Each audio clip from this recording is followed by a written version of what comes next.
5 আগস্টের দিন সব শেখ মুজিব সাহেবের মূর্তিগুলা ভেঙে দিয়েছে না, এটা হলো রাগ, এটা হলো ক্ষোভ, এটা তাওহীদের শিক্ষা না। কথা বুঝেন নাই? এটা হলো শেখ মুজিব সাহেবের উপরে তাদের রাগ। কিন্তু যদি তাদের আসলে তাওহীদের জ্ঞান থাকতো তাহলে শুধু শেখ মুজিব সাহেবের না, গোটা বাংলাদেশের রাস্তায় রাস্তায় যত মূর্তি আছে, সেটা হোক মানুষের, সেটা হোক পশু পাখির, যত মূর্তি আছে সব মূর্তিগুলা ভেঙে খান খান করে দিত যদি তাওহীদের চেতনায় এরা স্বাধীনতা অর্জন করত। আসলে স্বাধীনতা ইসলামের স্বাধীনতা না, এই স্বাধীনতা হলো সাময়িক স্বাধীনতা।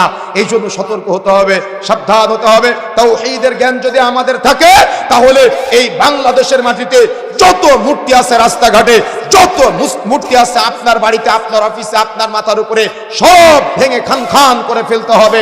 হিন্দুরা তো হাত পাওয়ালা মূর্তির পূজা করে, আর আজকে মুসলমানরা কবরের মধ্যে শোয়ে মানুষকে পূজা করে।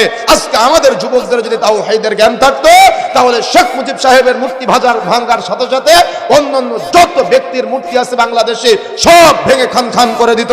এটার পাশাপাশি বাংলাদেশে যত প্রকার মাজার আছে সব মাজার মাটির সাথে মিশিয়ে দিতে হবে। রাসূলুল্লাহ সাল্লাল্লাহু আলাইহি সাল্লাম বিদায় হজ্জের দিন, যেদিন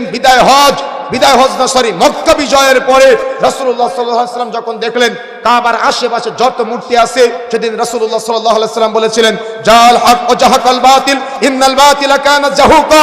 সত্য এসেছে, মিথ্যা বিলুপ্ত হয়েছে। আপনারা সবাই জানেন মিথ্যা তো বিলুপ্ত হওয়ারই জন্য রাসূলুল্লাহ সাল্লাল্লাহু আলাইহি সাল্লাম এই কথা বলছেন, আর সব মূর্তিগুলোকে একেবারে তছনছ করে দিচ্ছেন। আর আলীকে বলতেছেন, আলী ছাড়বে না কোনো ছবি মূর্তি, ছাড়বে না কোনো উঁচু কবর, সব মাটির সাথে মিশিয়ে দাও, সব খান খান করে দাও।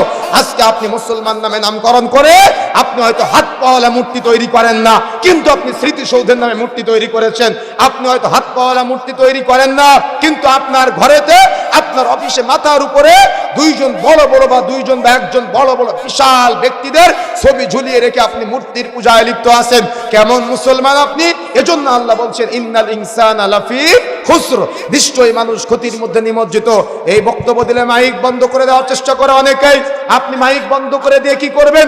কিচ্ছু লাভ হবে না। কিয়ামতের মাঠে আপনার সাথে আমার দেখা হবে, কিয়ামতের মাঠে আপনাকে জবাব দেওয়া লাগবে।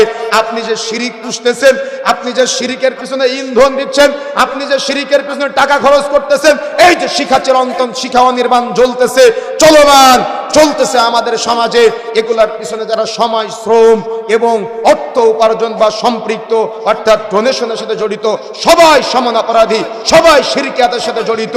এদের